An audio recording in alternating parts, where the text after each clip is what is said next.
What's going on, everyone? Anthony here, and welcome back to another video here on Let's Talk Resident Evil. And in today's video, we are going to discuss the Resident Evil Netflix show being canceled by Netflix after one season. I was just talking to Andy from Biohazard Declassified on a show about this, and as soon as I'm done, I get a message from Perry, I get a message from everyone immediately through Discord, immediately on this live event, that the Netflix series is canceled. And then obviously when I look at my phone, I see even Wario tweeted about it. I think that was who also broke it, Wario64, for people that know about that. But yeah, no, this is not, I mean, it's breaking news, but it's not so surprising. To address it while everyone's here in the chat and everyone that's watching this in post, you know my opinion on the Resident Evil Netflix show, but in a nutshell, I thought that even though it was trying to do its own thing, like the Paul Anderson films were doing at a certain point where they just went off and tried to do their own thing, I thought that it really failed to capture the essence of Resident Evil and writing new characters that weren't really well written. And I really wish that they had more of the connection to the actual games, and they did a live action series that is episodic, that is about the origins of Umbrella, that is about the origins of Raccoon City. I wish they did those kind of things, you know, opposite. I wish that maybe they tried another one-off movie, maybe it didn't do well at the box office, and then for Netflix we got a series that would have followed something that would have been consistent. Now, of course, I wasn't going to, you know, scream and yell and stuff on my review, because it's not like I was really surprised at the end of everything when I was like, okay, Wesker is sitting at the table eating breadsticks at Olive Garden. Do I have to say anything else? He looks like Blade when he comes down in the trench coat, you know what I mean? When it's the real Wesker and there's a bunch of Wesker clones and they try to tie that in. And there's just a lot of like things that again, I have a whole podcast and I also have a spoiler-free video review on it. All of them are, you know, they're all out there, and the podcast is time-stamped per episode. So I went through this piece by piece, but I'm just going to say again that I really want people to understand that I don't really think that we should be surprised or really look for anything really positive in the Resident Evil live actions, you know. That whole thing is completely, you know, uprooted now, because at this point they could just make a sequel to Welcome to Raccoon City, but where do you go from there? And the box office was disappointing on that one. And I think that, you know, while it has its audience, it's fine. And I just want to preface that you can like what you like, and you can come from any walk of life from Resident Evil and be introduced to the series or the franchise, and that's fine. But for me, it just didn't do it for me. And Welcome to Raccoon City also didn't do it for me. And that was even more of a kick in the balls because of the source material supposed to be, you know, the stuff that we know and love from the actual games. Where the Netflix show was trying to do something new, and it didn't really work. And especially the pacing from, you know, back and forth, it didn't really work. It felt a little forced and rushed, and there wasn't a lot going on in some moments where, you know, we were lingering too much on the, you know, the adolescent kids growing up, you know, the kids in school and the drama, and, you know, oh, you like, you know, you are vegan, all right, let's start a fight, like, you know, that kind of thing is just like, dude, you lost me. And, you know, it's not really a surprise from, you know, seeing this cancellation, and also seeing the fact that, you know, people really, again, some people really liked it. And I even said in my review that if you are a casual fan, you will like this, you know, because you don't have like that connection to it. And even if you do, you might like it. Who's to say, you know, and that's fine. Like, it's all good, but I just don't really think there's going to be a bunch of positive stuff.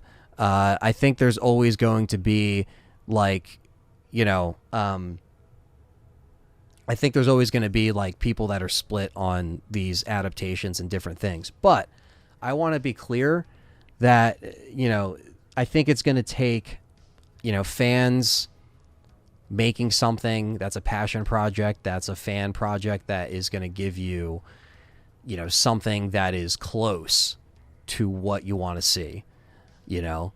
And this is just kind of showing that if they did try to do something different, this is how it would be in 2022. Them trying to say, you know, that's kind of more for the people that are saying, well, you know, we finally got something different. Okay, if you liked it, cool.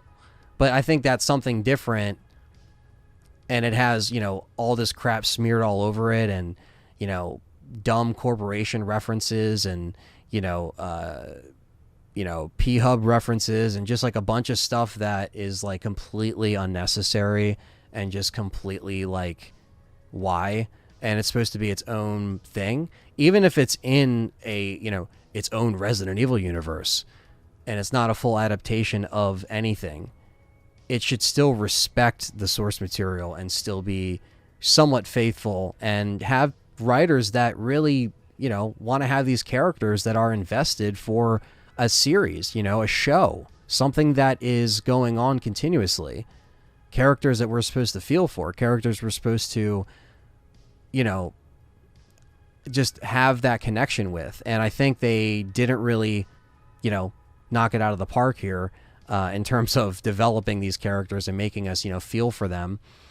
And they went nowhere. You know, we have an Ada Wong cliffhanger that is dead. It completely goes nowhere. We have an Ada Wong cliffhanger at the end of Welcome to Raccoon City that is probably dead, that isn't going anywhere. So I think we're at a dead end, guys, with the live adaptations. It's not the end of the world, and I know people are obviously going to, you know, have their own opinion, and that's fine, and you might like it, and if you like it, that's cool. I mean, I'm sorry it got canceled, but at the same time, these things happen all the time. Look at the Cowboy Bebop show. Season 1 came out, and then literally the same amount of time sooner, it was like a week after Cowboy Bebop premiered, it got canceled. So when this premiered, it probably premiered okay. Like Cowboy Bebop, you know, was on the top 3, the number, you know how Netflix has like the number 1 or the number 3 trending or the number 4. The Netflix show was on there. It was up there first day. It was like number 2, number 1 maybe. But it doesn't matter because it drops off. You know, they don't want to order a second season, and they just dump it and move on because they, and, you know, Screen Gems, Constantine Films, these studios have to decide what they're going to do now. You know, what they're going to do next. What other game franchise are they going to put up? And are they going to continue what we saw in the theater with Naked Wesker with the sunglasses? Listen, if that's someone's idea of where this, you know, film Welcome to Raccoon City is going to take us, to a RE4 Code Veronica hybrid, whatever the fuck, you know, that would turn into, it's not looking good. It's going into final chapter territory. Now, if the first one already wasn't final chapter territory. And if you don't know what that means, then you definitely haven't seen all the movies. But if it goes into final chapter territory again, then it's like, dude, you might as well just like pack it in for these live action, you know, adaptations of the movie. The Welcome to Raccoon City is more of a live adaptation of the game, where the, you know, Netflix was a new adaptation of a new world and just slapped Resident Evil on it, threw in some dog scenes, threw in some, you know, virus scenes and people talking, and about stuff that, you know, oh, Wesker died in a volcano. Oh, this happened in Raccoon City. Oh, and it's like, okay. But anyway, that's it for this video, guys. I'm still staying live for people that are watching me live, so don't go anywhere. I'm still going to answer questions, so don't leave. I'm going to read your super chats. But yes, the Resident Evil Netflix show has been canceled. Are you surprised by it? Or are you just like, this is what I expected? Let me know in the comments down below. Hit the thumbs up, hit the like button, hit the subscribe, and I'll catch everyone in the next one. Take care.